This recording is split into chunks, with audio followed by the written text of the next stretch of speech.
All right, welcome back. Here we are once again, episode 224, and you're still here. I'm quite amazed and blessed and just humbled, really, that you're here once again to join us on the Gill Track and Field Connections podcast. This one's special. I know you've heard me say that before, especially after 220 something episodes. But this one is special. Every once in a while, we like to bring you one of our teammates here. We have just an amazing collection of teammates that all have really deep, passionate histories in the sport of track and field. And we like to show them off every once in a while because you're calling and emailing and talking to us at trade shows and USTFCCA convention coming up here in about 3 months.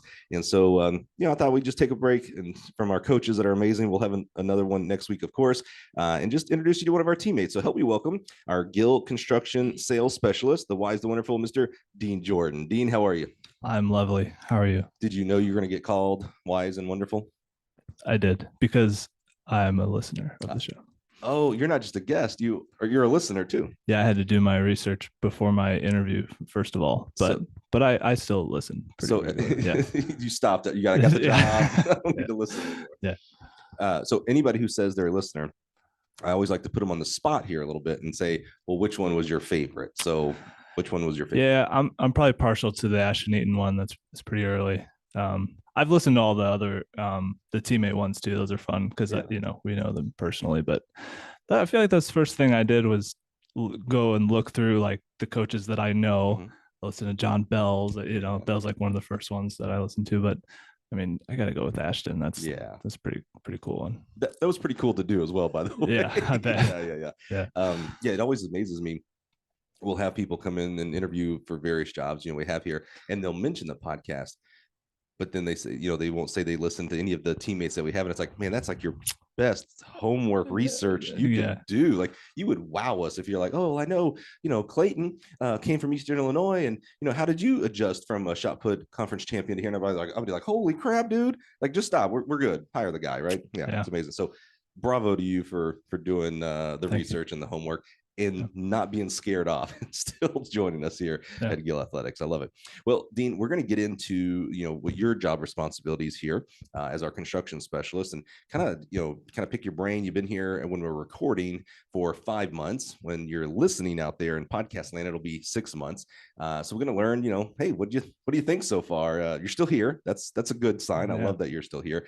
So we'll talk about kind of what your job responsibilities, what's got you excited, but we really, have you on the show here because you have an amazing, really awesome history in the sport of track and field. We think it's vital. Vital might be a strong word, but I'm going to use it. Vital. It's a very important part of our culture. If we're going to serve coaches, well, we'd like to make sure the people that are making decisions about the equipment are either former coaches themselves or at the very least former track athletes, meaning they've been coached at some point. So would love to have you. I'm glad you joined us here today on this episode. Talk to us about your track history. Where does, whether it's coaching or participation or sports in general, where does track begin for you? Yeah, track started when I was 7 years old. I was an energetic fella, or so I'm told. And so my parents literally just picked something where I could expend the most energy. And I'm from Bloomington, Illinois. So at the time, that meant that I got to join Sand Hills Track Club, who the head coach was Mr. Marshawn Atkins, who is now with Atkins Timing. Is that right? Yeah. Yeah, Marshawn's famous. Come on, it's a legend. He's like a track legend, and it's so cool that I was on his club like back in the day. Right. Yeah. He never coached me, in the jumps or anything, but I've known him since I was 7 years old. What did you think? It's especially at 7, and I have a 12 and a 9, so I've gone past the 7, and we've done everything: t-ball, volleyball, basketball, etc. You always have, my kids, whenever they do a new sport for the first time, they always have some experience with it where it's like, oh yeah, that was cool, or yeah, I'm done after this season. What was your first reaction when you went to track practice and you said you were jumping? So you're, maybe jumping in the sand pit and other people are hurdling and maybe there's some people throwing. What was your first reaction to the sport of track and field? I don't necessarily remember the first practice, but we did a meet pretty quickly. I don't know if they still have these, but Milliken over in Decatur, Illinois, would put on like weekly youth meets. And so we went down there pretty early. That was my first track meet ever. And I just thought long jump looked fun. So I did the long jump in the 100, and I thought I was fast. I got third in the 100, but I won the long jump. I jumped 10.6. Wow. So it was a 7-year-old jumping 10.6, and I won. And I was like, I like winning. And so I'm going to do this forever, I guess. I don't know. It's funny you just said 10.6 as a 7-year-old. Yeah. I used to joke when I coached college, I'd have parents and summer track club coaches call up and be like, hey, I have a 12-year-old that just ran whatever for the 100. Is that good? Meaning, like, are they on progress to make it to college one day? Yeah. And I'd be like, I don't know, did they win? I mean, if they won, that's pretty good then, no matter what the time. Well, I just no correlation, but that made me think about something that is famous and has become more famous because of Mondo, has been pole vaulting your age. But when you said 10.6 as a 7-year-old, I was like, oh, wait a minute, that's actually probably a pretty good. Now 21-year-old jumping 21, not that great, but a 27-year-old jumping 27, yeah, like that's like I just just kind of made me think about that. Yeah. They don't really, I guess you wouldn't celebrate because again, a 20-year-old jumping 20 feet, yeah, not that great. Yeah, in scheme of things. Sure. So where did you continue doing track? Do you other sports? I did other sports. Played basketball first. I think I was maybe 5 when I started playing basketball. My dad was a big time kind of local high school basketball hero, you could say, because of his athleticism or coaching or officiating. His athleticism. Is that right? Yeah, in the 1975 actually. Wow. Yeah, they had a really good team, and so they're kind of regarded as one of the better teams to come through our high school. But so basketball was a big part of our family growing up, and so I did basketball and track for a long time. Played baseball in the summer, but I don't even really. It wasn't a big part of my childhood. I just did it for fun. So track was the big thing. Did it indoors and outdoors from 7 till I graduated college. Yeah, wow. Went to nationals my first year as a 7-year-old. Pretty cool. That was out at Norfolk State. Yeah. Big green track. I didn't really have a mark. We were still jumping from the edge, the sand pit. Oh wow, yeah. I don't know. It was a cool experience. I jumped in a really big stadium and had no idea what I was doing, but it was cool. And didn't you? This may be a story. I get a lot of stories. Didn't you jump against someone who pretty famous? Yeah, did real well or something. Tell me that. Yeah. So, it was the start of my 3rd year. I was 9 years old, and this was at indoor nationals in Merrillville, Indiana, which the high school there has an indoor track, and so I guess AAU, it's in the middle of the country, I guess. I don't know, but it was pretty nice. Yeah. But indoor nationals, I won nationals, broke the national record as a 9-year-old, jumped 13.2, just peaked. Nine was it.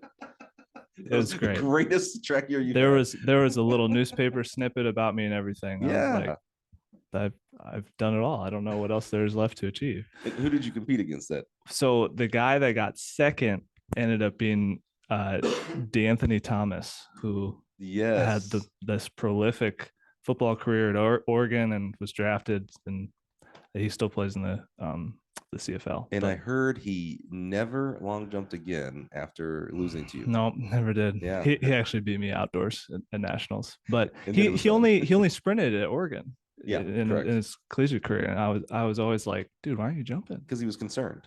Probably because I was jumping. Exactly, in right. Yeah. There's no comparison is the thief of joy, and you didn't want to compare it. Totally. Yeah, exactly. So, but that's really interesting. The national record as a 9-year-old. Yeah. Have you looked it up? I assume it. Well, the only reason I say I assume it's not still there is because coaches are coaching their tails off. So every record seems to be getting broke. Do you know what it is now? Or it has been broken. It stood for I want to say 5 years, maybe. Yeah. So it's probably over. It might be over 14 feet by this point. Yeah. But when it got broken, it was 13.6. Yeah. But once it got broken, I stopped checking. So yeah. Who cares now? Right. Yeah. No one ever says, oh, you were the third in the road. Now it's like, I'm done. Yeah. We just had AAU JOs, which has age group. Yeah. We should check that out. Yeah. We should do that. Okay. So now when you break a national record, that's something you really can't do in other sports, right? In regards to baseball and basketball, things like that. I mean, did that solidify like, oh, like track is my path, or was that just another cog as you continued on your athletic career?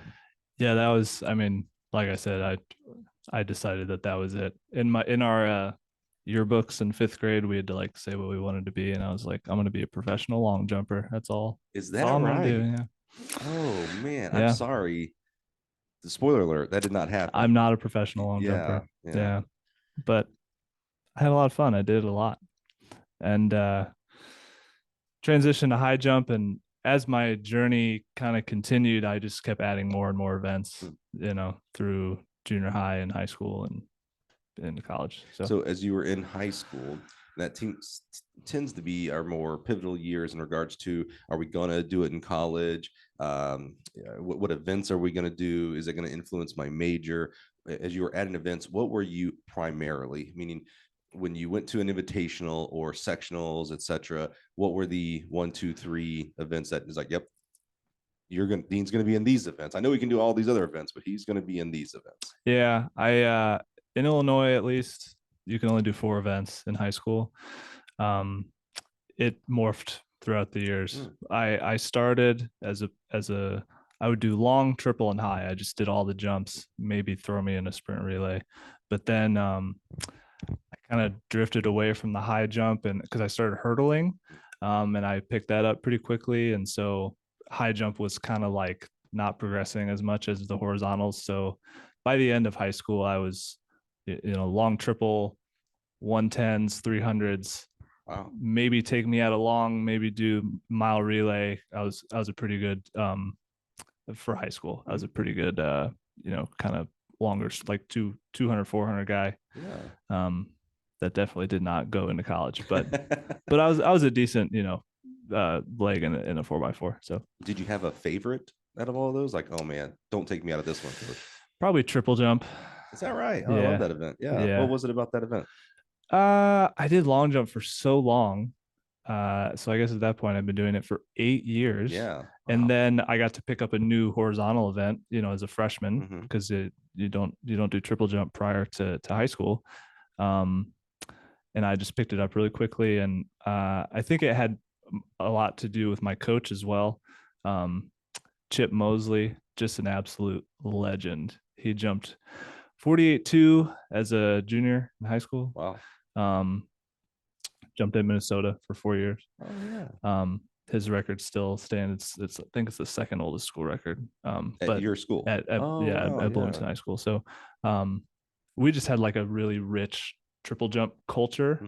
And so when I started to get better at it, I just it was just so fun to be a better triple jumper there. They're all unique events, but there's a few events that are just a little different, and triple jump is one of them. Yeah, for sure. It scares up. My experience from coaching from the high school level on is it can scare some people off. Like you hear about, oh, the triple jump hurts. Well, that is true if you do it incorrectly, by the way. But if you do it correctly, it doesn't really hurt. Feels awesome. You hear about people like, oh, I'll blow my knee out, or I'll turn it. It's like, again, first of all, you can do that on any event, if you're doing it incorrectly.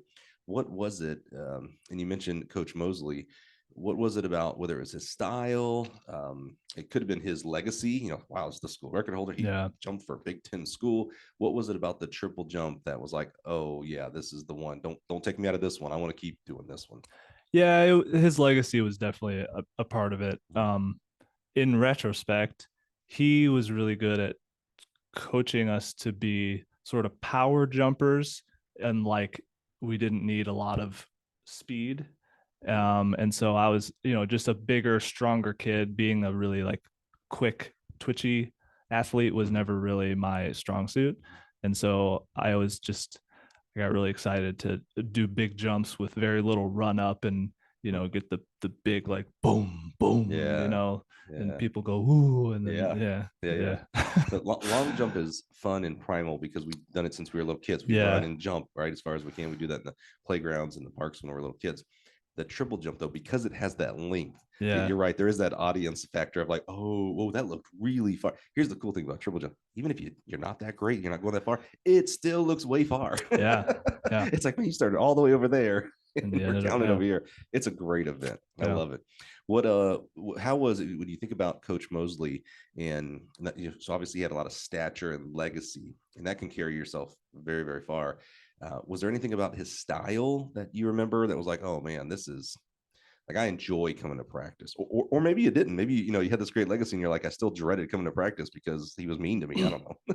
No, I definitely loved practice. Good. I mean, when you're communicating an event like that to 15-year-olds and 16-year-olds, you have to be able to say it simply. Mm. He was very good at saying a lot with very little. I Mm. mean, probably junior and senior year, it would look like he was not coaching me at all because he was not coming up and talking to me for 5 minutes after every jump. It was Wow. so simple. He could say his big thing was like clapping for like your rhythm. Yeah. And so he could just say so much with so little. And that's sort of the art of coaching, that's always something I tried to emulate. Yeah, no doubt. Absolutely. I've Yeah, seen the complete opposite, and it's for sure. typically ends in a train wreck. Yeah. Yeah. That's super interesting. That observation that you had with him there with that as well. What you talked about doing hurdles and high jump and long jump, even doing a leg on the 4x4. That kind of begets like to a decathlon. Did you ever do a multi or anything in high school? Very rare, I understand, but did you ever? Did you even know what the decathlon was in high school? I didn't learn about it until maybe junior year. Yeah. Okay. Yeah, I was picking up hurdles and they wanted to use me in all these events, and so my dad brought it to me. He was like, "Have you ever heard of the decathlon?" Oh yeah. I was like, "Not really. I mean, I don't know." So him and I sort of decided to do it on our own because at that point there wasn't really a big track club presence. Mm-hmm. There was a little bit of a gap between like the Sandhills days and then the clubs that are there now. And so my dad and I we actually we bought a javelin from Gill Athletics. Yeah. We bought a pole from Gill Athletics. And we just like figured out the training on our own. I mean, I had my coaches at Bloomington, so I would just be like, "Hey, can you teach me shot for a couple minutes?" Right. And so I did two decathlons the summer after my junior year. So that was with you, USA Track and Field. I did the qualifying meet. I think they called it like the state meet, I guess it would have been. And then I qualified for nationals, and so I got third at nationals. What did you think the first time? I mean, the decathlon's a whole. It's one thing to practice for them. It's one thing to be good at the majority of events. Yeah. Doing it is a whole, and I say that with zero experience, by the way, just interviewing Ashtons and Dan O'Brien's and other great decathletes. My former boss, now retired, was a 2-time Olympic decathlete. So, all I hear about is just the gruesomeness of the decathlon when you actually do it. When you did your first one, what any like, oh man, I made a mistake here? No, not a mistake, but the most difficult part for me starting out was understanding that like my bread and butter events would be so affected by doing it. I just because expected you had fatigue from another. I mean, in the case of long jump, it's the second event, Right. so it really wasn't fatigue. But now, having done it in college, I understand it a little bit better. But you're just thinking about so many things, and it's really hard to not think about all 10 events. Right. Particularly that early when a lot of them are newer events for you. Sure. And so I just expected to jump something really close to my PR in long jump. And that's the first thing you do. If you've never done a decathlon before, you go into the little points calculator and you input every event as what your PR would be. And you're like, oh man, I'd be an All-American. Dude, this is I'm not great. a decathlete and I have done that. Yeah, if I tried vaulting, I could get 9 feet or what. Yeah. Of Absolutely. course. That's one of the uniqueness, cool aspects of the decathlon and the heptathlon is like, oh, there's a scoring team. Like, I don't have to be the greatest at everything. I just got to be pretty good at some things. Yeah. So I jumped. My PR at the time was just over 21 feet. And so I'm putting in, 21.0, 21.3. I jumped like 19.6. And I'm like, oh man, now what am I going to do? I have 8 events left, and my best event like didn't go that great. So yeah, panic starts setting in a little bit. just confusion. And then I'm you do a like, tough event. You do the shot next, right? yeah. Which is, if you're not a thrower, that is going to be a tough event for you. If you're not a thrower, it's not that hard because you don't really know how to do it anyway. Okay. Yeah, I couldn't even apply effort to this if I tried. I don't know where to direct my energy, Sure. I'm not good enough to yeah. I love it. I love it. Excuse me. So before we hop into college here, what I always like, actually, I always like to ask this. I have not asked this, and I need to start asking this more because I like to sometimes dispel myths. And and me better than 90% of the people listening right now. My heart and stature and love for coaches, for track coaches specifically. Yeah. And so part of that love, much like your own parents, sometimes you have to push back sometimes. So I'm not always the rah guy. Sometimes I'm like, hey, we need to maybe look at ourselves here a little bit. Sometimes that's in the form of recruiting, not answering recruits, even if they're not up to the level that you need them to be at your current position, all that kind of stuff, right? Because we, as coaches, we say that same thing to recruits, by the way. Don't diss the D3 coach today because they could be a D1 tomorrow. And it's same coaches right back to athletes. Yeah. But one of the myths that we hear a lot, it's usually as we get a little older, maybe you're not at this age and stage yet, but we like to say, the kids are different today. They don't know who the superstars are. Back when I knew all the Carl Lewis's and Edwin Moses and stuff. When you were a kid, when you were in high school, when you're in high school and you're developing this decathlon and jumping and hurdling prowess, did you know the Roger King? I don't even know what year this would have been. Some 2010, 11. Oh my! So okay, yeah. Who would have been? Who would have been? Well, did you? And then if you did, who do you remember? Yeah. Well, mostly I follow. So I was came from the horizontal jumps world. So that was the reign of Christian Taylor and Will Clay down in Florida. Yes. Of course, that wasn't until 2011, I think. But prior to that, I mean, there was these YouTube compilations of triple jumpers. And so that would be like Phillips Adowu, Nelson Navora.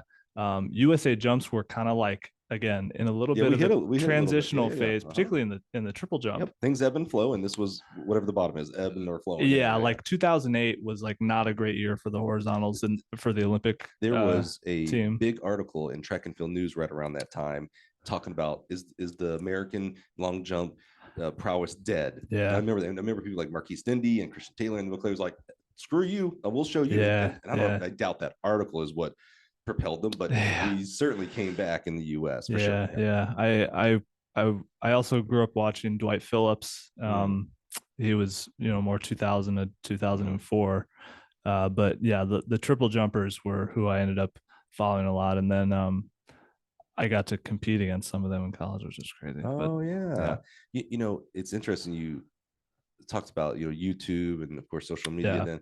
Because I didn't have that when I was growing up. I barely had Track and Field News, and I do hear coaches say there's no excuse not to know who your top people are in your events because of social media. So it does make some sense there. You had a love for the triple jump, and today as we're recording, my Facebook memories reminded me 3 years ago today. I interviewed Willie Banks. Yep. Yeah. Yep. Have you listened to that one? Oh yeah. Oh man, come on. He's a legend, and he's such a great storyteller. Yeah, he's hilarious. If you have not listened to Willie Banks on the podcast, please, whatever app you're using right now, just search in Willie Banks Skill Athletics. It'll pop up. He is amazing. First of all, his history of what he's done is absolutely bonkers. He's a great storyteller. And unbeknownst to me, in the middle of the podcast, we have an OJ Simpson sighting. He has a story about OJ Simpson that I was just like, did not see that one coming. Yeah. That was left field. It was awesome. Go check it out. Yeah. It's well worth it. Trust me. Okay. So you're going through high school. You're enjoying the jumps and 4x4 and the hurdles, which are the best event, even doing some decathlon. What were you thinking about as you were looking to college? And what I mean by that is, what were you thinking about career-wise? Was being a track coach at all in your mind? Was it, being a business owner, a nurse, a doctor, whatever? Yeah, I hadn't totally honed in on being a track coach at that point. But I did maybe around junior year, decide I wanted to be a teacher. So I was considering education degrees as I was looking at schools. Makes sense. Then my senior year one of my good buddies ended up winning the state title in the long jump. Oh, Which is not me. It was my boy Tori. But our coach was down on the infield officiating. He had limited communication with him, so I was helping Tori like more so than maybe I had before. And I like helped him make some adjustments, and he ended up winning. And I was like, oh man, oh, that's interesting. that was something that I've never experienced, is just like that vision of seeing something that needs to be done Yeah. and then just telling him, and he just trusted me and he won state. I'm like, oh my God, I'm 1 for 1 on state titles in my coaching resume. Like, Yeah. so that put the bug in my ear uh at that time. That's really interesting. Yeah. A lot of times I'll ask that question of when coaching went from something that was done to you, hey, go jump, go hurdle, etc., to where it was something like, oh, wait a minute, maybe I could do that. And it's typically not the light switch, it's the fader. It's like, I started noticing how I felt around coach, and he or she made me feel like I could run through a wall and survive, and always believed in me. And I didn't maybe necessarily get that at home or from a friend group, and I thought, I want to emulate that. This seems much more like a light switch moment of like, oh wow, that felt good. Yeah. And I actually know more about this event that I can tell other people than maybe I imagined. And maybe that you can even do yourself, Yeah. because that's a not always a limiting factor. I would say it's a majority of a factor, because even if Carl Lewis coaches now, and Carl Lewis, world record holder in Right. long triple, or not triple jump, long jump, hundreds, things like that. So obviously he can coach some things that he knows how to do because he's done them, but he also coaches the 400, and he was not the world record holder in the 400. Right. There's Right. some things that he physically was not able to do, but he's able to communicate those, and that's the more valuable part if you're going to be a coach, for sure. Yeah. Do you remember?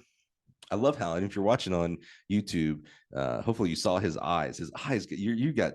I mean, that's a memory. Like, I can see you playing that in your head right now. Do you remember? Because being a coach versus being an athlete, the major difference is, and we had Cameron Babb, another decathlete, great head coach at Washburn University, does an amazing job there, and we kind of unlocked this with him. He was given the story of, he had his coach, this throws coach at Emporia State, where he went to school, and they just weren't jiving. He just couldn't pick up what she was putting down on how to coach throws, on how to, for him to coach throws. And then he finds himself, 2, 3, 4 years later, he's at the USTFCCA convention, and he tells the story. I sit down with his coach and start picking her brain about how to coach throwers. And he's like, oh, and it's clicking. It's making so much sense. And then he kind of just subtly, he adds in there, that was my coach in college. And I was like, oh, wait a minute. Now that's interesting. Same person, and not that long removed, so let's call it 4 years. The same person was coaching you. It wasn't jiving. But now that you're a coach, she's explaining the same things to you. Obviously, you're not doing them physically, but and you're catching on. We really kind of unlock something here about, when you're an athlete, it's very selfish. When you're a coach, it's very selfless. Yeah. What I mean by that is, when you were an athlete, before that state meet, you were a pure athlete. So everything coach said to you, you had to internalize it for, how do I get better at whatever event we're working on? When you're coaching, everything that you learn and then expel out is, how do I make my athlete better? So it's much more selfless.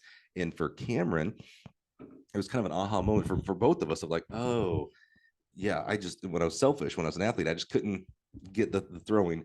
But when I was changed my mindset of like, I need to listen so that I can coach others, so it became much more self, like, how do I process it to help an athlete? It clicked tremendously. I say that a story, first of all, because I think it's one of the array of amazing stories we've unlocked here on the podcast throughout the years here now. And that's crazy, by the way. We've been doing this podcast for years. It's officially with an S at the end. It's crazy. But I wonder for you, again, your eyes lit up. There was your posture. We have to rewind the tape and watch your body language there. It was amazing. Do you remember if you had any feelings of like, wow, I helped, like, I'm not getting any credit here. I'm in the stands. Yep. He's getting all the credit, but I helped that. I'm not sure he could have done that without some of the help that I gave them. Yeah, 1,000,000%. Yeah. It was, that was the unlock for me. Awesome. And that affected, because again, senior year in high school, that affected how I competed as an athlete moving forward. And funny enough, it was, state meet senior year. So that was my last high school meet, sort of this uh, bow on top of my high school athletic experience. And then you move to the next level, and like, I don't know, it puts into perspective about how to compete like for other people almost, especially in college where it's more of a team atmosphere for sure, where you're pushing for conference titles and stuff. So take us into that. So you decide you want to be an education major. This aha moment, if you will, happens at the state meet. Yeah. Take what you were just explaining there. So incorporate, where did you end up going to school? Did you end up doing the decathlon? But you said, I really want you to explore. Tell me more about this. You said it even changed how because we just talked about how the difference between coaching and an athlete. You just said it changed the way that I competed. So back to the athlete, the selfish side, tell me more about that and incorporate where you ended up going to school and ended up doing. Yeah. I ended up going to Southern Illinois, Carbondale. Yeah. Salukis, that's right. Go Dogs. We're still in the Missouri Valley Conference. You sure that could change any minute now? We could check our phone and it could be with everything that's going on. It's been a wild summer for conferences. Yeah. I ended up doing the decathlon there because it was kind of my way in. My horizontal jump marks weren't like quite good enough to have sort of a preferred walk-on spot. But did you tell him you were the national record holder as a 9-year-old? It came up in a discussion we had. Good. I would, if you don't have a tattoo of it, I'd be a little disappointed. Yeah, I should. I've never, when I was your age, that age, I couldn't even spell national record. So, I mean, that's quite impressive to me. Yeah. It's a cool story. Yeah. I think. Would you say you jumped 13.2, 13.6? 13.2. Could you jump that now? Oh, yeah. I could probably jump. I could probably jump like 650 now. Probably. I've lost all my metrics. It's like 21, 645. You work for Gill Athletics. Like, we can figure out a competition to have right here, right now. Man, I'm still searching for someone to jump with on a Friday night. Nobody wants to go out and just long jump for fun. I appreciate you not asking. You have to learn how to golf, Nobody wants to go long jump. Yeah, I'll go. Keep going. Went to yeah, so this is how the podcast goes. Did the decathlon as my way in. And there was a lot of what my coach called retraining, a lot of mechanical stuff that needed to be better. Had some injury issues a little bit early on, but as I got stronger and got better and sort of felt more like a contributing team member, not just this like walk on off to the side who's just sort of taking up space. That's not how they made me feel. That's how I brought upon myself to feel that way. But I sort of contextualize like when I'm jumping, like this is I wanted to win conference so bad. And so even if I were to jump something that was not that great, I just wanted to like be a contributing member. Like I wanted to bring value to the jumps group of like 6 to 8 guys that I train with every day and not feel like I'm just weighing people down. Like I'm just taking up a bus spot, So sometimes that meant performing well, but other times that meant sort of like theoretically, I don't know what the word is, like jumping on a sword for my teammates, like setting the tone for a competition. Like, maybe everyone's kind of jumping not so good. It's kind of ho hum. And then you just need that one person that is just going to like put one out there and everyone's like, okay, the tone of the competition changes.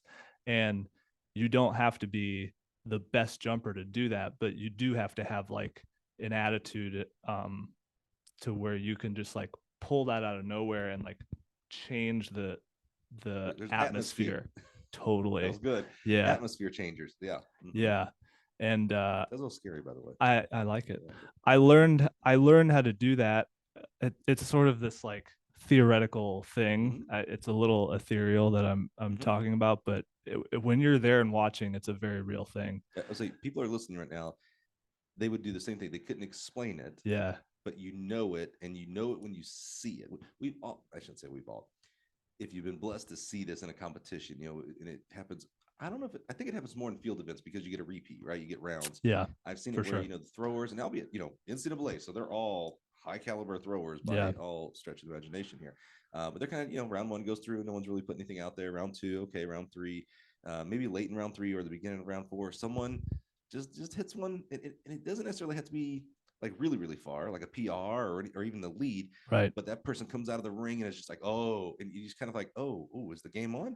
And the next person goes, all right, well, I'll be able to beat her, and throws a little farther, and then the next person's like, oh, okay. Yep. And it's like this kindling of this heat and this fire comes up there, and it's just, I think that's a gift, but I don't think it's a gift that can be taught.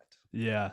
I don't know how. I mean, the state championship story like sort of was the impetus for me understanding like my impact on other athletes. Mm-hmm. And in that case, I wasn't even competing. But then when I started competing and when I started being able to contribute, I just started doing it, and maybe I would get like fifth or sixth, Mm-hmm. but then after I would jump, then my teammates would start doing this, and it would just start this waterfall effect. Yeah. And so that was something that I gravitated towards, and I took a lot of pride in. Yeah. I was never our top jumper, but I was good enough to where I could do that. And we did it in the weight room.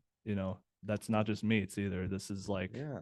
I could set the tone whenever I wanted, and that was my thing. Now, typically, and maybe stereotypically in my mind, I think of those people, these atmosphere changers, as more vocal people. Now, I know I've only known you for 5 months, but you're not one of the more vocal people. In fact, Dean, little inside behind the curtain podcast here. So I invite our teammates onto the podcast. Some of them have turned me down, and that's okay, because not everybody wants to be on camera. Not everybody wants to get their story on wax, etc. I was 50-50 that you would accept. I was like, Dean's a little reserved, a little quiet.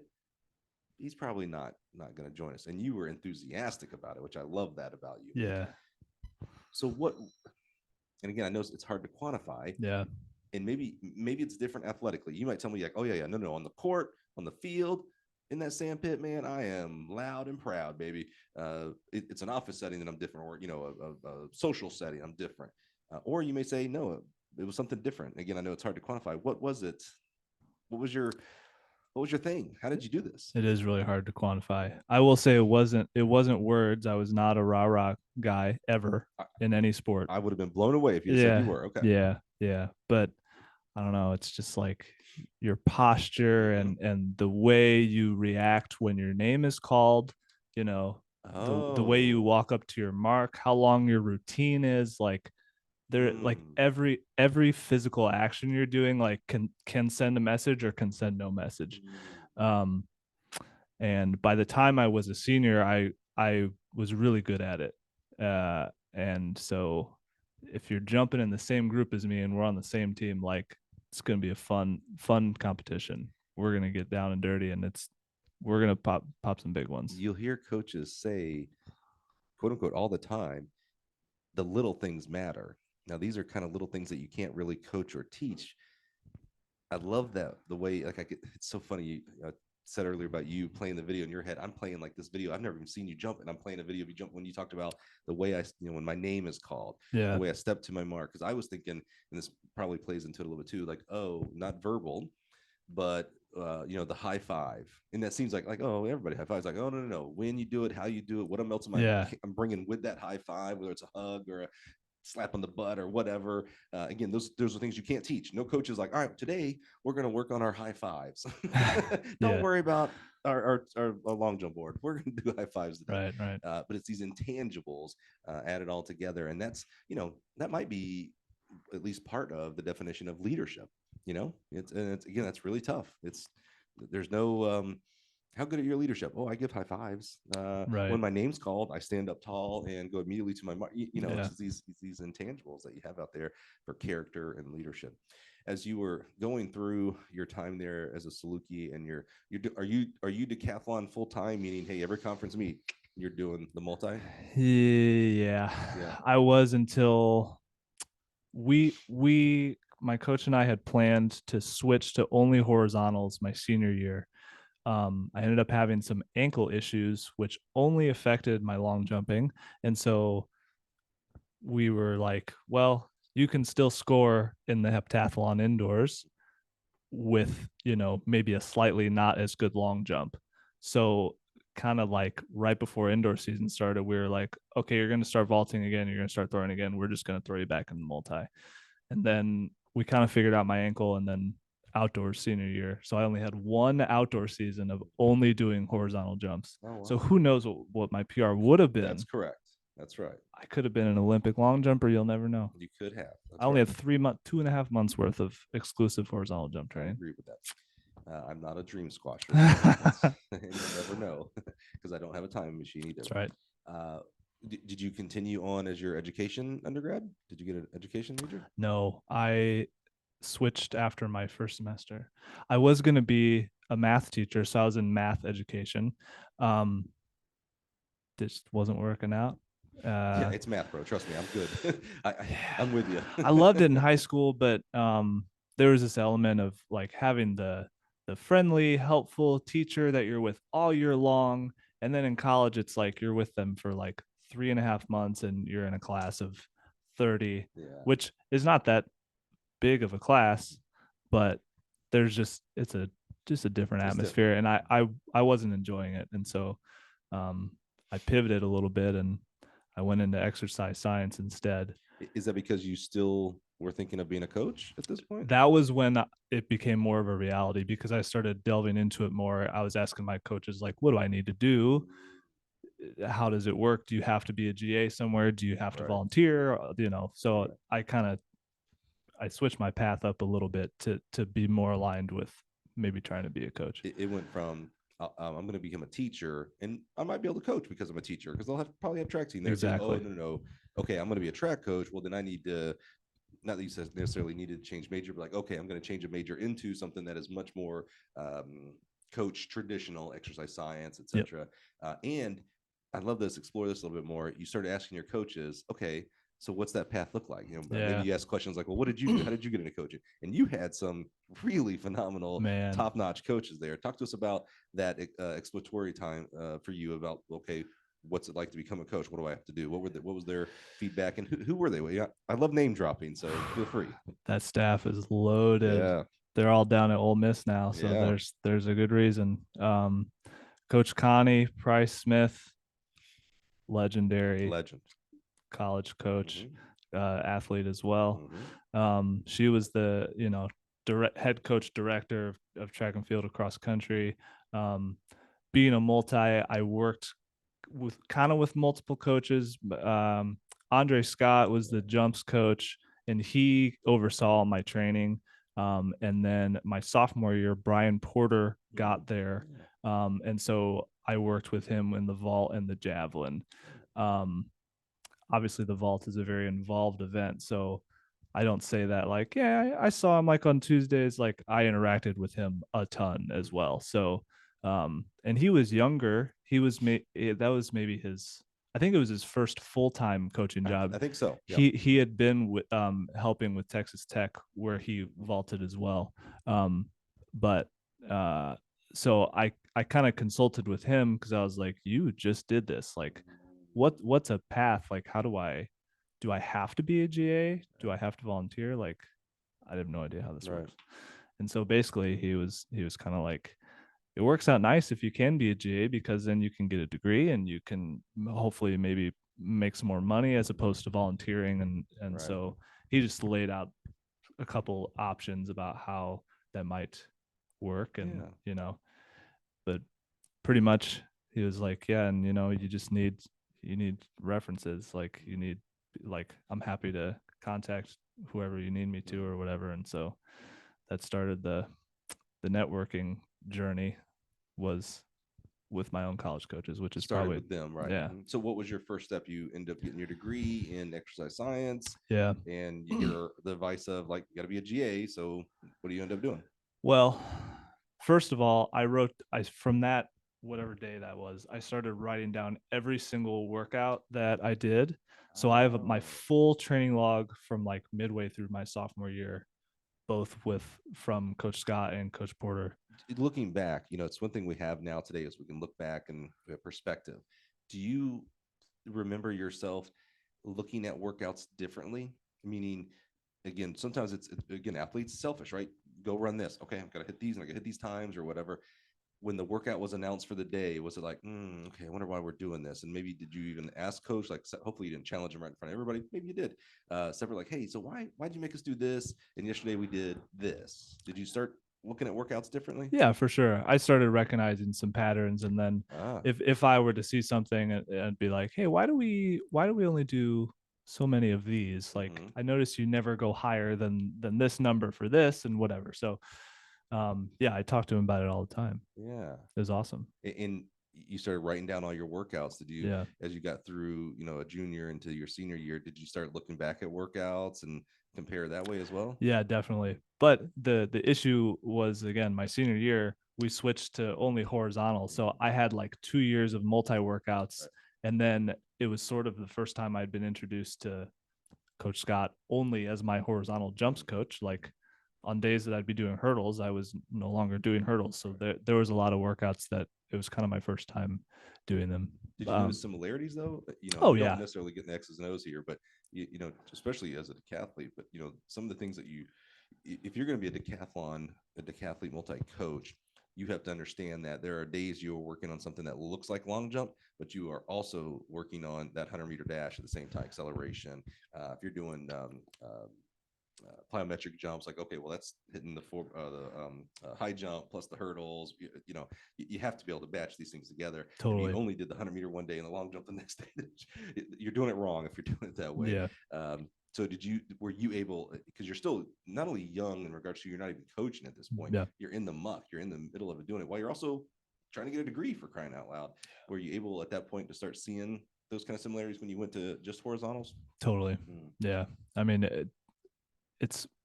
there's so many things going on for the decathlon, and as a coach, like, you're trying to help out these horizontal jumpers and multis at the same time. And so it's like, man, if the high jump pit is over there and the long jump pit is over there, I can't like give my full attention. So you have to be able to like craft these workouts to be coach friendly too. So yeah, great point. Kind of started like, whatever the limitations of maybe your facility is, or maybe just your attention span. Like, you can't do something that requires you to just stare at them when you have two other groups behind you. So there's definitely an art to balancing like your attention span and how many people are out there. That's a really important part. I want to stay here for a second. We had Brooks Johnson, and through him, George Williams on the podcast, two legendary coaches. And George Williams, legendary coach from St. Augustine, has the term, if you're not in the huddle, you don't know the play.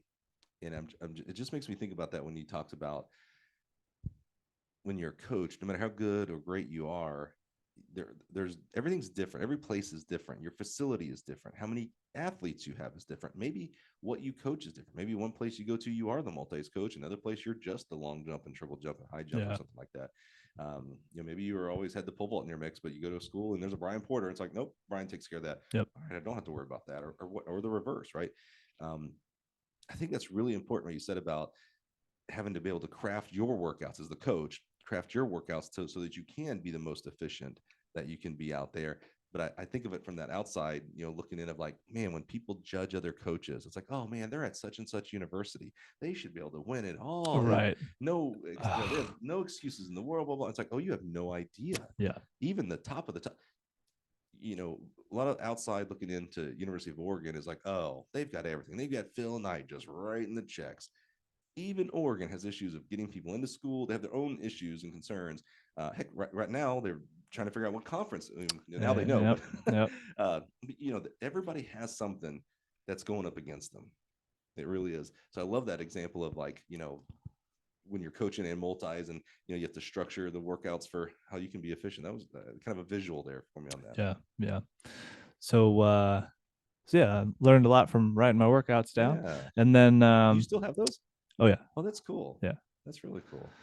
Um, my girlfriend at the time, who's now my wife, we decided we were going to move to St. Louis because she was going to go to chiropractic school there at You, Logan. you met her at Carbondale?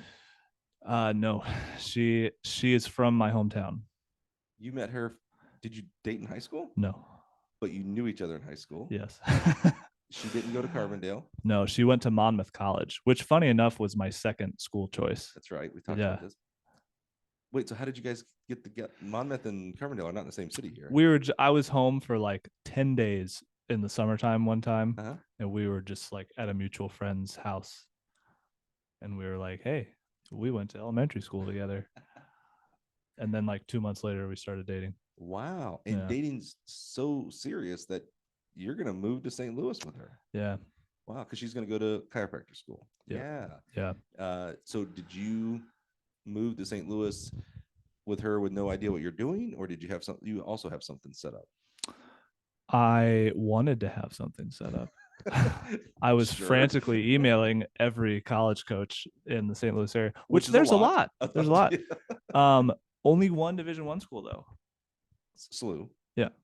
Which you would think in such a big area, you're like, oh, there's a bunch of D1 schools. Yeah. And at the time, I was like, oh, I competed in D1. So not necessarily from like an ego perspective, but I was like, I understand that scene way better. Sure. And I would be like more of help. Like I just know how to speak the language.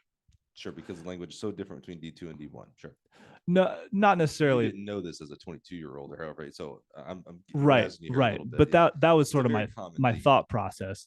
It's a very common theme, but a very like it needs to be busted. So ill-informed. And what I mean by that is I would never want a D3 kid to say, well, I only competed D3, so I should only coach D3. Maybe you'll be the greatest D1 coach in the world. And by the way, if you would have gone on to a Division III school to coach, God bless you. You would have done some amazing things there. Like they deserve great coaches, and there is great coaches in that level too. So it's all part of the D1 or bust mentality. Totally. Which is sometimes ego, but sometimes it's ignorance as well. So yeah. Total ignorance on 22-year-old Dean there. Correct. SLU did not have the 2-year GA cycle. I was in the middle of that, and so I was like, I guess I'll email everyone else since my quote unquote only option is occupied. So I ended up getting a volunteer position at Fontbonne, which is beautiful. It's like tucked in a city called Clayton, which is like so nice. So we were living kind of 15 minutes away or so from Fontbonne, near Lawrence, my wife's school. And so I volunteered there for a year. Really small program. We probably had 15 total athletes between men and women. But I did all the weight workouts for the sprinters and jumpers and multis. But I primarily worked with the jumpers. And that was really fun. My the GA I was not the GA, I was a volunteer. The GA there ended up being one of my good friends. He's in my wedding party. I was in his wedding party. Great guy. He was meant to be. Yeah. Wow. And you cannot say the next word without giving him a shout out. Mr. Kevin Lai. Yeah. Big shout out, Kev. He's listening right now going, brother, are you not gonna say my name, dude? Come on. Of course. Yeah. We had a lot of fun. I always love when we have our coaches in their first coaching position, whether it's volunteer, GA, or full-time, doesn't matter. Because when we're an athlete and we envision what our coaches are doing, that's one thing. But the actual profession of coaching, even on the volunteer side, there's other things that you have to do, other duties as assigned, especially in a small program, right? When you had that first semester and you're coaching and you're doing all this kind of the other things that you have to do as well as a coach, was there any disillusionment of like, oh man, this ain't what I signed up for? Or was it more, or did it solidify the idea of becoming a coach? Mostly solidified. I learned that recruiting was hard for me at first because I just wanted to be the training rat, like I can write all these magic workouts and I'm such a, all my magic verbal cues. And then it's like, you got to get people on campus, brother. There's like, you're not gonna have anyone to coach if you don't know how to recruit. You coach in the mirror. Yeah. I can write all the workouts I want. There's nobody here. So Yeah. So you struggled with the recruiting side? Yeah, I struggled to, talk on the phone. um I was just, it was just immaturity, just not understanding how to like Mhm. be a professional and yeah, recruit. I don't know, How, I was just, it just made me uncomfortable for how'd some you get over reason. that? I don't know. Did you ever get over that? Actually, maybe Yeah, more I fair did. question. Yeah. I got really good at it maybe 2 years in. Mhm. um I don't know. I really don't know. I just, Mhm. I feel like I had a little bit of a shift. I was trying to like sell myself, and that was really tolling. And I didn't believe in it. I was like, I feel so phony, but I Mm, feel like this is what I'm supposed to be doing. yeah. Then I sort of shifted to be like, we're just like having a conversation. We're feeling out if this is going to work for you. Do you like me? Do I like you? There's so many, it's just like you and me versus the problem versus you versus me. Right.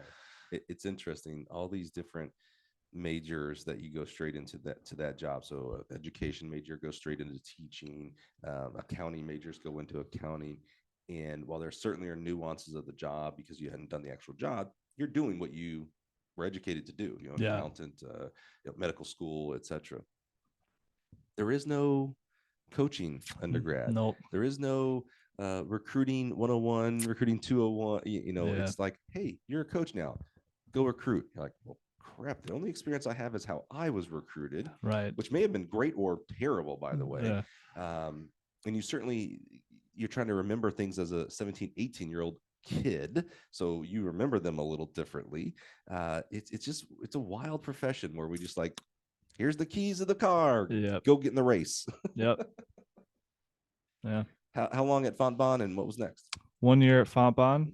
Then the GA position opened up at SLU, and I applied for it and I got it. So then I was the graduate assistant at St. Louis University, working for Mr. John The Bell down great there. John Yeah. Bell. Shout out to John Bell, who another, I keep threatening to bring a bell in here. And every time someone mentions a former guest, because, we have 200 and something now, I ring the bell. It's like That's cool. yeah. Yeah. But, my boss, if you're watching, my boss is right across that wall right there. I always Yeah. wonder, like, how's he gonna feel? Every once in a while, just this random ding. Yeah. So I don't know. I haven't figured that one out just yet on what I want to do with that. But the great John Bell, former guest here in the Gill Track and Field Connections podcast, was also involved in his own podcast with a group that I was a guest Yeah. on. They did an amazing job. Wish that was still going on. They did an amazing job. The Unknowing Minds. Meaning of the unknowing That's minds. it. I Yep. couldn't remember what it was. Yeah, the Meaning of the Yeah. Unknowing Minds. Yeah. Actually, I'm a two-time guest. Yeah. It's actually what I lead with on my resume. Is You I was a should. two-time guest on the Meeting It of the was a Known pretty good Minds. panel that they It was had. a great, Yeah. great panel. Mike Nelson from Monmouth, Yep. Matt Eshe, now up in Christian Hills High School, up in Cincinnati. I'm missing people. Mike Erb from Indiana, podcast. See, I ding Yep. podcast guest Yep.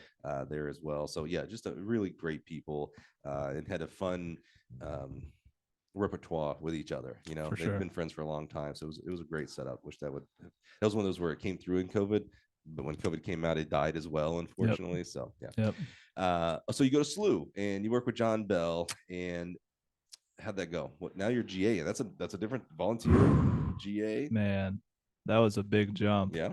Uh, pretty big team. Oh, sure. think my first year we probably had 75 to 80 between men and women. Maybe 75. And you Probably. said like less than 20 at Yeah. And there, I wasn't in charge of travel. I was just training and recruiting. So SLU was, my first year was tough adjusting. Because at SLU, the GA in the past, and for me as well, was the director of ops. And so Sure. not only did I have an event group, but I was in charge of getting all the meals for when we're traveling, writing the itineraries, sending it out to the team, handling all the gear. Like, Wow. it was kind of a lot. Yeah. And it only got to be more. Like, basically, John was like, the longer you're here, the more I'll hand off to you. And so by, I kind of went through my first year and I was coaching the uh, high jump and pole vault and we didn't have any open horizontal jumpers at the time. So I was basically doing jumps and vault, and then like kind of helping with the multis. And then he handed me over all the multis, and then I did a bunch of recruiting, and then I took over the throws my third year. Wow. So by my third year at SLU, I coached all the field events and all the multis. What were you awesome. doing? It was awesome. John, you're a madman. What were you doing coaching education wise? And what I mean by coaching education, there's informal and formal in my mind. Both of them are equally as important. Informal is maybe you're calling up Coach Scott, hey, Coach, help me out. Totally. You know, versus formal being USATF level 1s and 2s, USTCA, now Altus, bunch of it. What were you doing, if anything, at this point, coaching education wise? I got my level 1 at Fontbonne. Yeah, is that right? Yep. Did you take level 1 in St. Louis? No, it was up in Chicago, one of the suburbs of Chicago. Okay, I was gonna say I taught level 1 in St. Louis for many years. I'm like, dude, were you in my class? No, Yeah. no. Okay. I wish, because I wouldn't have had to drive all the way up there. Yeah, but yeah. We used to do them. Well, they dropped their program, but Flow Valley, the Yep. junior community college there. Oh gosh, of course his name escapes me. He's a great guy, coach there. And did level. I mean, we must have done 3, 4, 5 years in a row. Really? We did them at a couple high schools. Flow Valley, we had them there as well. So Yeah. yeah. So you went up to we used to do one in Chicago for several years as well. So Yeah. Do you remember who your teachers were? I don't. Yeah, that's tough. Yeah. I should. What'd you think about level 1? That's a tough. It's 20 hours and Yeah. two days basically. It was long. Yeah. It was, and in level 1, you're covering every event. Right. So which that had to be great for you. It was cool. You almost did every event Yeah. basically. Yeah. At that time, I knew nothing about hammer, Mhm. hammer throw, steeplechase. There's a handful of events where I was just totally square one. Right. But yeah, it was kind of a grind. And then It is. we had you had to take the assessment at the end in a certain period of time, and you had to, I think you had to get like 80% to pass, maybe. Yeah. It was kind of a lonely weekend too. You're in a big class, and I'm here alone. I'm not here with anyone, from Fontbonne or anything. Right. I didn't know anyone there. Right. And I did not have the networking skills at that point than I did maybe in years 2 and 3 of coaching, where I can walk into convention and just buddy up with anyone who sits next to me. Right. Yeah. Did you have Who Wants to Be a Millionaire always has that call a friend, a lifeline? Did you have any kind of coach that was like, oh man? Oh yeah. Both Coach Scott and Coach Porter. Yeah, for sure. Yeah.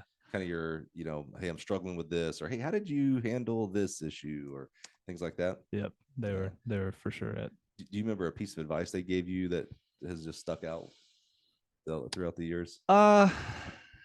Coach Porter helped me a lot with that recruiting journey that I was on. I remember it was a challenge at SLU because we wanted to grow the women's horizontal jumps specifically, but I just didn't have a ton of jumpers and vaulters, and so I was like, dude, when you were at SIU, you went from 4 total vaulters to like 10. And he was like, I just got a bunch of walk-ons, and whether they were walk-ons or not, but he emphasized like I needed as many able bodies in the same room that I could, and then everyone competes against each other, and it just creates this really, really different atmosphere than trying to like cherry pick someone who's probably good, but then they're the only vaulter, and it's just you and them. And so he was emphasizing like, when you're growing a program, just try to get like as many as you can, basically within reason. Yeah, as many as you can, as good as you can. Totally. Yeah. So that makes sense. There's a group dynamic for sure. Yeah. Yeah. And so he was basically like, you need to have your event group, and then you can sort of like build from there. And then you have, like, if you have a recruit on campus, you can actually, here are all the pole vaulters, here are all the jumpers, versus just like you're meeting the coach and it's just you. So where are the vaulters? You got to start somewhere. And so he was like, you need to figure out a way to get a good group dynamic going. What did you end up getting your master's in? Leadership and organizational development. Is that right? Yes. What was the idea behind that? It seemed to fit with coaching. Yeah, absolutely. Yeah. And it was all online. Oh, okay. So I wanted something that complemented what I was doing. and I basically the equivalent of our thesis. It was called our action research project, but I did it all around like our coaching staff. So I just wanted something that I could apply to coaching. Mm-hmm. I didn't want to be doing something that had, I don't know, biology or something. Right. What was it like? I've gotten to know John fairly well over the years. Respect him like no one's business. What was it like working with him? It was so fun. He's, I can imagine. man, JBell30, big shout outs. That's his Twitter handle. I was like, wait, I know that. It's a side of coaching that I had no idea existed. I mean, obviously when you're an athlete, you just see your coaches and then The on the track coach. yeah, Mm-hmm. yeah, and then like you're traveling together and you spend so much time together not coaching. And so you I don't know, it was a good time. It just trading travel secrets, and we'll be out somewhere out east because SLU is in the A10, so we're traveling to Boston and Rhode Island and all this place. I'm like, I've never been here. He's like, oh, we got to go to the diner on what. I'm like, dude, the meet's today. He's like, oh, we have time. It's fine. We'll go there at like 7. They don't compete until whatever. I'm like, okay, let's go. You're the head coach. All right. Let's do it. Yeah. So a lot of times when we get our first job and our first graduate assistants, that can be the catalyst of we're going to continue on being a coach. Like, okay, there's some things I didn't know about, but I'm learning them. I love to learn, and I'm going to continue to get better at them. Or, okay, hey, this was great. I mean, I've known many, many GAs that are now awesome teachers or business owners. Did this solidify like, oh yeah, I'm in the right profession? For sure. Yeah. I loved it. And then once I got kind of my group in, like people that I've recruited, and then I got to coach them for a year. And it's like, man, I have like 15, 20 people out here now that I've cultivated relationships with. Like we all have our own little quirks. And then the most rewarding part would be when they become friends. And it's like, I kind of felt like that, there's no way to like play God and be like, I'm going to make you two friends and you two enemies. But it's just like when I was recruiting them, I was like, oh, I kind of feel like these two will mesh well and these two will train well together and hopefully it works out. Yeah. Like, for example, 2 of my athletes are like getting married now next year. Oh, wow. Yeah. I'm like, oh my God, I set you guys up. I'll say if they would. You're welcome. Exactly. Right. Yes. Welcome. That's like right. I saw them meet for the first time in our little event group meeting. Yeah. It's so weird. That is pretty special. Yeah. Like I see when like on Facebook and stuff when coaches are invited back to weddings or yeah, baptism, it's like, oh man, like it's and I'm sure you're like this. It's a little bit like, oh, I know I didn't put you guys together. But if I weren't there, you might have been recruited over to this school, and you might have been recruited. You've been married to someone else. Who knows? That's right. That's cool, man. I love that. So what like all good things must come to an end. GAs are not an infinite source. What were you looking at? What were you doing after you? That was a stressful summer when the GA ship ended. Yeah, because I'm like, it's full time now, baby. I wanted to stay at SLU, but that's not always an option. Right. It ended up working out that I stayed at SLU for a 3rd year. So I was a full-time assistant my 3rd year at SLU. Yeah. And that was great because I had 25. That was the year I took over the throws as well. So I coached 25 athletes and I was just at the track all day. All the time. Yeah. All day. You love that. It was awesome. Yeah. It was so exhausting. That's the picture what most people think coaching is, and it's not. Right. Yeah. But that year it was. Yeah. And like, man, my travel schedule was crazy too. I remember the Mount Sac week. I went to Kansas relays with the multis. I went to Azusa Pacific with the multis, and then I went to Mizzou. This was all in like 8 days. I was home for like 2 of them. Wow. It was awesome. Yeah. It was awesome. I was doing nothing but coaching at track meets for 10 days. Where were you? You mentioned girlfriend eventually becomes wife. Where are you two in relationship? Were you engaged at this point? Were you married at this point? Yeah, we got engaged my second year of my graduate assistantship. We got married in the middle of my third year at SLU. So life is changing. I mean, it's one thing to be traveling 8 days out of 10 or whatnot, but when you have a spouse at home, that changes the game. Yeah, for sure. That was we'd only been married a couple months when I did that big run there, but we had no kids. In retrospect, it's like, oh, you're fine. That changes. It sure does. Was she? You said she went to not Millikan. She went to Monmouth. Yeah. Was she a track athlete? No, she's a golfer. Really? So does she understand track? What I mean by that is, you talk about being like, if you would, I imagine if a golf coach were to tell his other golf coach buddies, hey, yeah, I was on the course from 8 a.m. till 7 p.m. coaching. They'd be like, what? Really? Like coaching? Like you played some rounds? No, I was coaching. For track, when you hear that, it's like, yep, like that's natural. Was she able to understand or at least comprehend, oh man, you're gone a lot, you're traveling a lot, oh yeah, you're on the track a lot?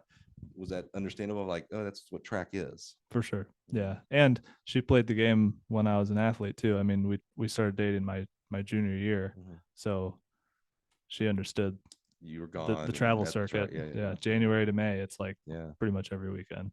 So you do a third year at St. Louis. You're engaged. No, you're married now. Got married. Point. Yeah. I mean, life is good. Yeah. We. Yeah. I wanted to stay at SLU. It just kind of wasn't in the cards for them, and so I was at a crossroads where I just turned 26, so I need insurance now, and I'm like, someone please get me insurance. Right. I just need a job with insurance. And so I ended up working at the bank in where we lived, which we had moved further away from St. Louis at that point. I was commuting an hour to SLU my third year. Oof. Yeah. Wow. Yeah. Full circle there. We'll get to that. Yeah. Was she still in school? No, she graduated 3 days before we got married. Oh wow. Yeah. That's a heck of a week for her. It was awesome. Jeez. Yeah. So you start working for a bank. So you're not coaching? No.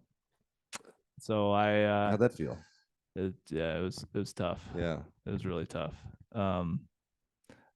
I felt like I was just hitting this like awesome stride too. Like I'd gotten this big event group and people are doing really well. I got my first NCAA qualifier, like just rolling. Yeah, it's nothing but uphill, but we going to the top. I'm having fun with John, with the coaching staff, and then it's like, man, I have to go get insurance, I guess. I don't know. And so yeah, I kind of bopped around a few jobs. I worked for a bank, I worked for a water treatment company, and then we got pregnant with our first child, and so we ended up moving back here to Bloomington, Illinois, where most of our family is. Oh, that's right, because you're both from the same town. Yeah. Oh, that's always helpful. Yes. Yeah. So for the kid and for your own sanities, it was like, hey, we should probably get back closer to family. Yeah. Totally. So she found another position up here, and then I found another position for a title company, which I had no idea what that was, but that was one thing. I was doing all these jobs that I just had no idea. Right. No experience. Right. Just give me insurance. I don't know. I just need health insurance. We'll work for insurance, please. But you just sort of learn like stuff you like and stuff you don't like, and being in those team environments was like very fulfilling to me, and it was kind of like pulling some crossover from what I'd learned in coaching. So I learned I was a great team member, and tried to carry over any of my leadership abilities that I had gained with that. And but I ended up helping out with my high school as well. Started coaching. So the bug was still there. They were still like, man, if I can coach, I want to coach. Yeah. It's so hard when you have babies, man. It's like, okay, there's a meet. It's an hour away. We're going to be there for probably 6 to 8 hours. Then it's an hour back home. I've missed a full day. I've probably missed a bedtime, and I'm making no money to do this. In some cases, in my case, right. So it's like, man, that's really hard to justify. Just like following my coaching passion, but I have a family now, so that's a really, really difficult thing Yeah. of loving something so much, and it at this point in time it just doesn't serve my family enough to make it worth like all the time and effort. So that was hard. When you look at the spectrum of selfish and selfless, Yeah. we tend to think of it again like that light switch, like, oh, coaches, they're so selfless. They're they're raising other people's kid, 18 to 22-year-olds in the college world. They work all the time, typically for Mm-hmm. not enough money. We should be paying our track coaches more. Mm-hmm. Boy, they must be 100% selfless. Well, unfortunately, when you look at what that actually means is you're actually being selfish, and you're the story you just told right there hits the nail on the head. While you are doing an amazing job for 18 to 22-year-old kids on your school, you're being selfish with your spouse, with your children. If you have, if that's your situation, if Yeah. that's the role and relationship you're in, for your own children, for your own other family, your parents, in-laws, things like that, you're actually being very selfish. You're like putting them to the side so that you can go and explore this thing that you love, coaching, which is amazing. I mean, that's a high calling, but we have to start calibrating. I hate the work-life balance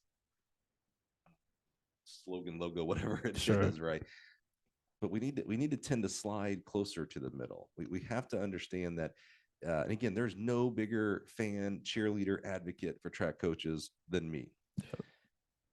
And I still think we need to make sure we understand that that is a role that we play, and that role is probably not number one. Yep. We have many other very important roles. One of those roles could be your faith in how you express that. Could be you're a mother or a father. Could be you're a son or a daughter, aunts, uncles, best friends, etc. There are other roles that are as important, more important. Being a father, I will say this, is more important than being a coach. And again, no one thinks higher of a track coach than myself. Yep. So that's interesting that you experience that. You're like, oh man, it's hard to justify. I love coaching. I love being out there. Yep. But I can't love it more than I love my wife children and my my wife. child. Yeah. Right. So what did you do? If you now say you kept going, yeah, but I kept doing it. I will have set you up terribly. Dean. I'm so sorry. We I mean, I had a good setup there. Like it was a lot of my high school coaches. So I was like, look, here's my availability. I can't go to every meet. I can't go to every practice. I can't even take off work for that much. You guys practice at 2:30 in the afternoon. No working professional is going to be like, I'm leaving at 2:30 every day. So we kind of worked it out for 2 years, and then I ended up getting a job here at Gill. And you worked it out with her. Correct. Right. Like, I know your heart from stories. I haven't met her yet. We still need to make that happen. Oh yeah, because yeah, exactly. But I know your heart, so I know there had to be conversations with her, and she had to give. Oh yeah. I don't want to say she had to give her blessing necessarily, because it's a partnership, and she doesn't, lord over you. But there had to be like, okay, I get that you love this, and I love that you love that. I'm your partner, so I want you to be happy. How do we make this work? Then it doesn't work. You leaving your job every day at 2:00 to be 2:30 practice, and every weekend you're gone. That doesn't work. So how can we make that work? So you knew you had to have that conversation with her, not just go out and do it, because that's what I do. I'm a track coach. It's just what happens, honey. I'm sorry. Yeah. Difficult conversations sometimes. So hard. Yeah. But that is exactly how it went down, and then you spilled the beans. Then you started working for Gill. So how did that come about? Well, John Bell. John Bell again. Right. He knew. I mean, we had a great relationship, and he knew I had been trying to get back in the industry for basically since I got out, and he was like, "Hey, Gill has an opening. Would you be interested?" And I was like, "Sure. Let's see. What is it?" Here we are. So I emailed John and was like, "Hey, we have a position open. Do you have anybody that you'd recommend?" Yeah. And he goes, "It's so funny. I need to go find that email. Actually, I know it's in I don't delete my email, so I know it's in there." Yeah. He came back and goes, "Hey, I've got the perfect guy.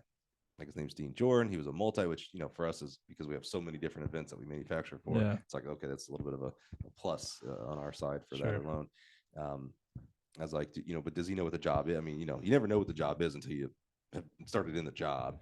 And so he's like, I don't know, let me give you a cell phone number. And you guys talking. I remember we texted back and forth a couple times and Yep. talked a little bit. So, but what was it like, did you know, you mentioned you had thrown, a gill javelin when you were learning how to do the decathlon, the vaulting pole and things like that. But did you know, most people don't that live around here and at the age and stage that you're at, did you know what gill athletics was, or like what was your thought process of what gill athletics was? Yeah, I mean, I knew, like I said, I knew Gil from when we had bought the pole and the javelin. You didn't pick it up, did you? We did. Yeah, Oh, my dad did. yeah. Okay, so that would have been here for sure because this Yep. was 04 or 05. Yeah, yeah, Yep. yeah. Oh, wow. Yeah. It was kind of a funny story.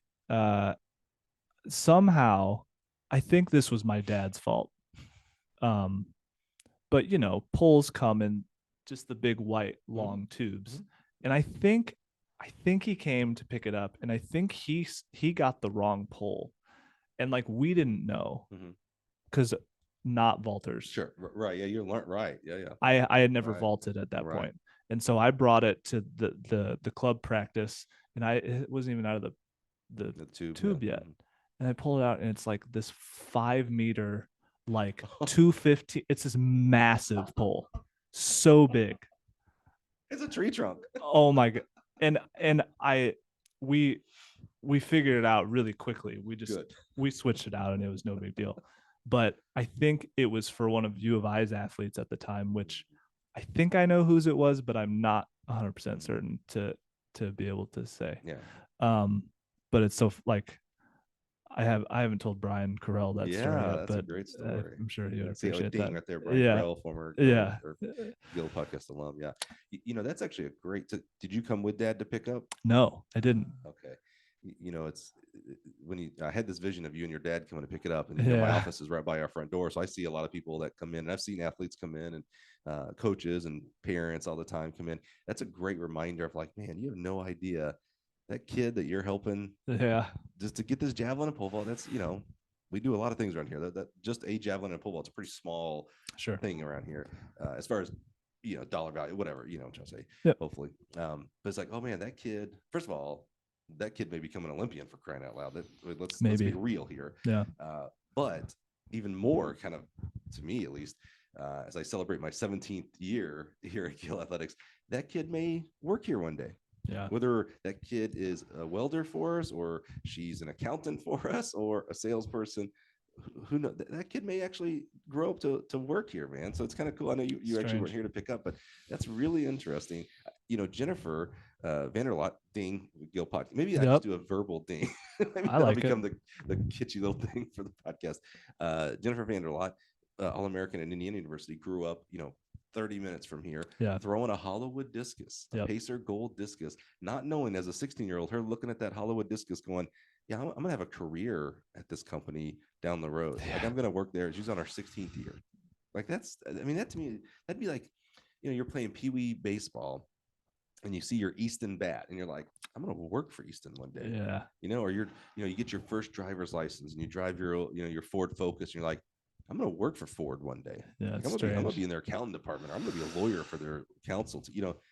Like, that's just amazing to me of what can and has happened many, many times here at Gill Athletics. That's so cool. That's really interesting. So what did you think when you came for your interview? Because I was part of your interview. Yeah. What did you think? It's always, I don't like necessarily how we do that format sometimes, because it feels very intimidating. You're sitting on one side of the table. If you remember, I sat on not on the same side as you, but I tried to sit, like, I didn't get right across from you. There was 3 of us. And I was like, I don't want this to be a 3v1. Like, let's make them feel a little bit more comfortable. What do you think as us? We were peppering with you these crazy questions that we have. It was refreshing to be back in a building where I felt like everyone had an athletic background. Definitely not a prerequisite for every athlete that's ever lived, but it was just I was like, oh, these are my people. That's cool. So that was really cool. It sort of that like Cinderella return to sports. It felt that's right, cool. You've been out of sports. Yeah. Well, you were doing some help with the high school, but as far as as my career, as my job, right. yeah. So, but yeah, the factory was awesome. I obviously had never been here, so got to go on the tour. Felt really cool.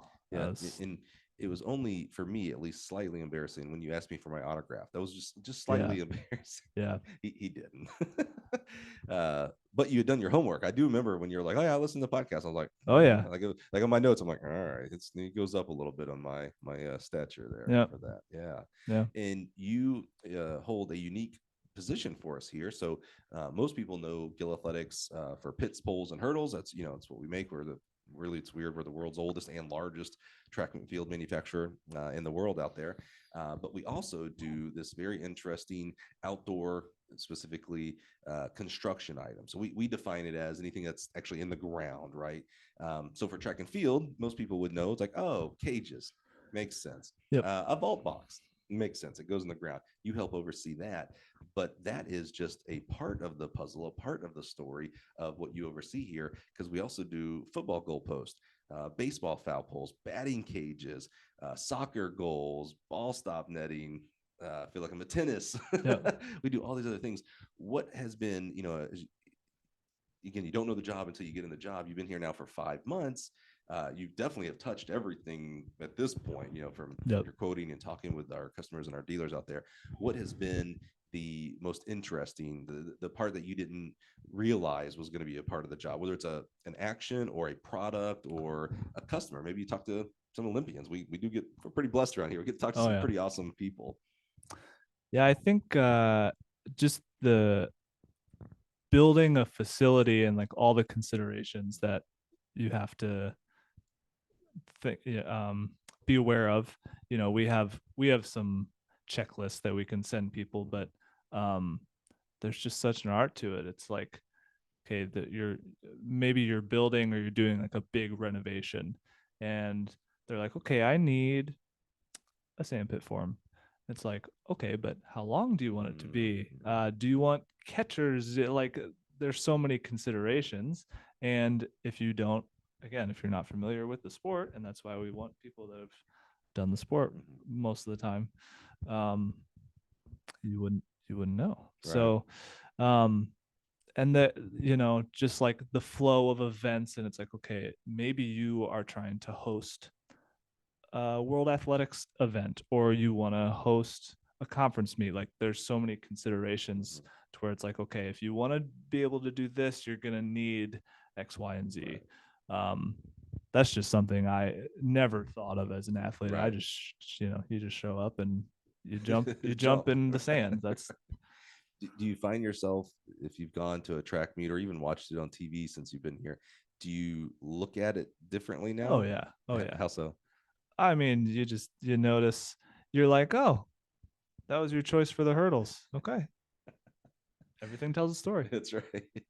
That's right. Or oh, that's a really neat idea for how you wanted the runway to maybe be over there, and then this run, there, like, everything is telling a story. Right. And whereas before I would just be like, oh, that's inconvenient that that's over there, and then move on with your day. I used to just walk like, oh, it's 400 meters. It's a Yeah, track. And it's like, yeah, oh man, no single 400-meter track is the same yeah, out there. yeah, Whether it's size of equipment that they end up getting, or quantities, or to your point, how many sand pit forms do they do? Where do they put their cages? What are they going to do with track curbing? They're just so many. Everyone's different. We've done Oregon, Illinois, um, smaller limestone out in North Carolina. Like every one of them are completely different in their goals for the yeah, facility yeah, and budgets. Yeah, the yep, budgets are different as well. It's always interesting to me, especially like when you look at like the Oregon, Michigan, Auburn, that kind of level. So you again, from the outside, you're not in the huddle, you don't know the play, but from the outside, you think, oh, they've got all the money, they can do whatever they want. Sorry, there are still budgets. Everybody still has a budget yeah, and has to make all the things that they want to fit in there in that budget, or start making the difficult decisions of cutting down sizes or right. quantities or whatnot that they're doing out there. Yeah. What's been, again, it's 5 months. You're still such a pup. I love I it. know. What has been your favorite memory in the past 5 months? Hmm, that's tough. I think it's sort of cop out answer, but the relationships that I formed, Oh like my. with certain dealers, Okay. that's not something that you would expect. You think like, oh, I'm gonna reach out to all my old coaches and my old coaching network, and it's like there's this whole other side to the industry. Ecosystem. Yeah, and you know, 3 to 5 to 7 kind of dealers that I've started working with regularly to impact the world of track and field. That's just something I never would have considered that would be happening. But then along with that, getting to email old coaches again. It's like, hey, I work at Gill now. Yeah. What do you need? I got you. I think I still owe John Bell like a finder's fee for you. Yeah. Do I get any of that? It's up to John. It's up to your old coach. He'll have to decide. That's right. Yeah. Okay. That Since he had that relationship with you, he's going to have to decide if you get to partake in the finder's fee. I'm willing to bet yes. We'll work it out. We'll work it out. Exactly right. What it's sometimes it's hard to put your crystal ball glasses on and look at this upcoming year. We're coming into a fall here. We're gonna have USDFCCA convention coming up, and then we've got the 2024 season, which what an amazing year. We've got another year here of the NCAA championships that we're going to oversee. It's an Olympic year, so Olympic trials. There's a lot going on here in the next 6 to 12 months as we stare at it. What's got you the most excited as you're looking towards the future here? That's a great question. That's why they pay me the big bucks to do the podcast. Man, I mean, getting to be more involved with the NCAAs probably. We just finished up this cycle, so who knows what it will look like for me in the spring. But I don't know, just contributing more to the ecosystem. Learning more about kind of the construction side of things, managing bids and just keeping like the Gill name more present. Like you mentioned, not everybody knows that we do stuff other than track in the construction world, and so that's a battle by itself. It's like, that's right. People are just asking for some other type of soccer goal just because they, and so it's like, hey, we can do all of this. So yeah, and that's a great reminder to our listeners. The vast majority of everybody listening to this podcast is track coach or track adjacent, right? Yeah, they're athletes. I know Mom is going to listen to this, so Mom, this might not pertain to you, but if you're a track coach and you're listening, I think that's a great example of what I would call a referral. When you the rest of your athletic department, you're friends with your volleyball coach, you're friends with your soccer coach, baseball, your facility AD. I hope if you're on the college side that you at least know who your facility AD is, because hopefully we'd like to have upgrades in our facilities and new facilities. So I think it's when you're looking at an athletic complex, you as the track coach, you can be a lot of help to your fellow coaches and to your administration of like, hey, we all buy our stuff from Gill, right? They also do baseball foul poles. We're about to do a new baseball stadium. They actually do batting cages. We're redoing our football field. They do football goals, right there in Champaign, Illinois. So I think that's it's a good reminder for people out there. And then on the Porter side, which we work primarily on the Gill side, lots of volleyball, lots of basketball over on those guys. They do an amazing job over there. Yeah. Well, Dean, to wrap us up here, I'm going to do something different for you. I'm going to put you on the spot here a little bit that I haven't done with our other teammates that we've had. We've had Clayton on the podcast.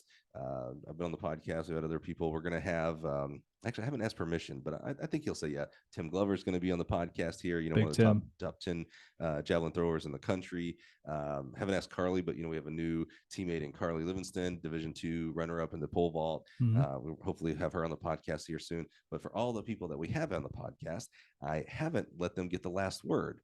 And so before I do my wrap-up, I'm going to give you the last word.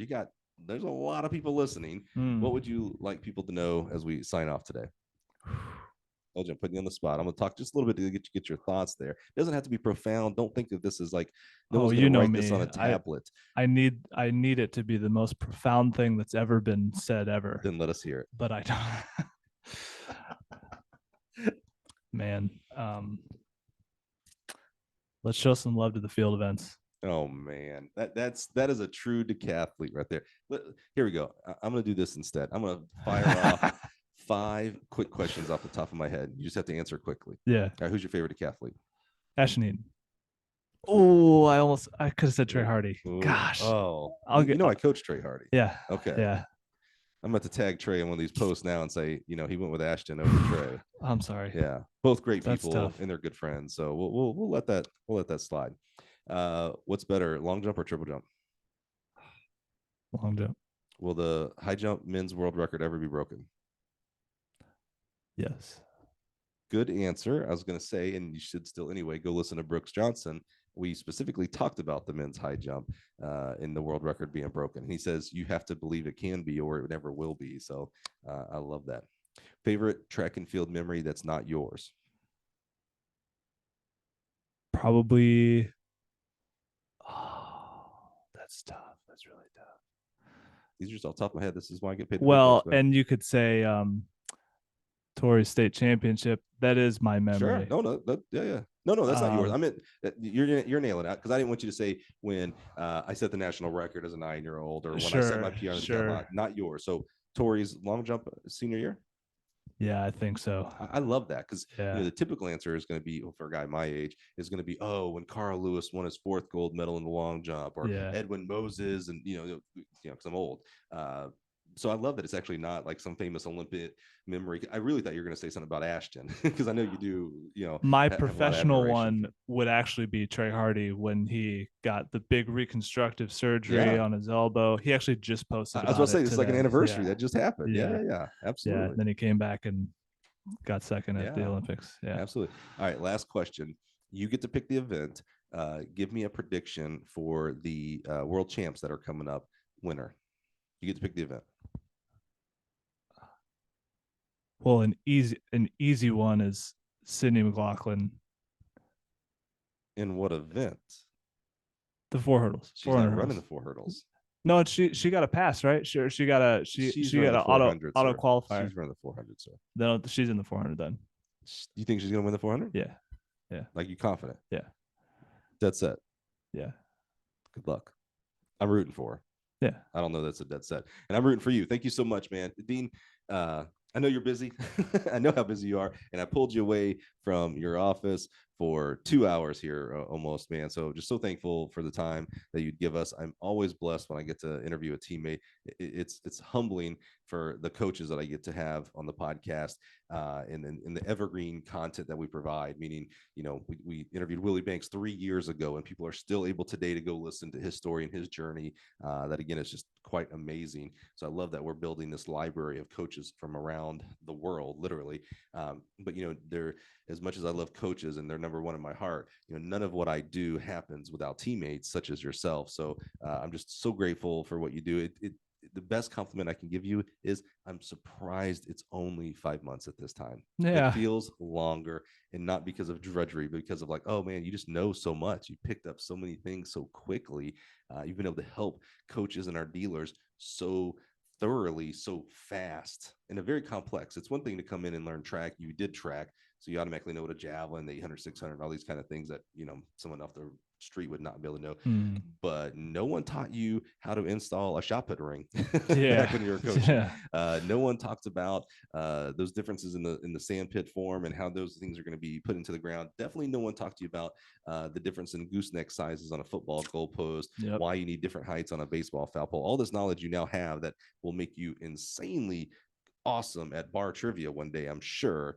But you've really picked it up really fast. You're a great addition to the team. Your style, as we've talked about this in the podcast before, the working genius, your style is such a great fit. I think of the, a team and the team is huge, not just Gill, right? The team includes coaches and our dealers and things out there. It's like a puzzle, right? But not as a puzzle that you maybe have in your mind where each piece is roughly the same size. Pieces are different. You know, if guys like you and I don't have this big piece of the Gill engine behind us, we don't get to do the jobs we have. So that's a bigger piece than, you know, any individual part. But the piece and the part that you play into that puzzle is extremely invaluable. No one else can match that puzzle piece. It was uniquely designed for you. You were uniquely designed for it. And I'm just so grateful to have you as a teammate, man. We are better with you 1000%. I'm just so grateful for you, my friend. Thank you. I Awesome. appreciate You're it. very, very welcome, man. And I'm so grateful for you being here listening. You know, I love having our teammates on the show. You know, I get a lot of the I don't know if credit is the right word, but I definitely get a lot of the publicity, right? Because of my social media, the podcast. We've got a couple of live events coming up.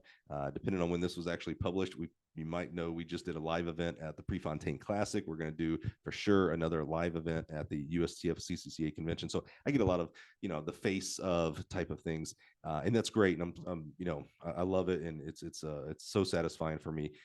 But absolutely none of it gets done without my teammates. None of it. I can't do it all on my own. What Dean provides for us here in our ecosystem, our other teammates that you heard us mention, and Jennifer, and, you know, our boss Steve, and David, our CEO. It's all this amalgamation of colors that have to be put together that make the right thing for our coaches out there, so that they can do what they love to do, coach, and help affect positively young people around the country. So so I'm grateful whenever I get to present teammates like you, Dean, man. I'm just so grateful. So join us next week on the Gill Track and Field Connections podcast. We'll do it all over again, probably have a coach, and we'll probably have a lot of fun. Thanks, everybody. Have a great week.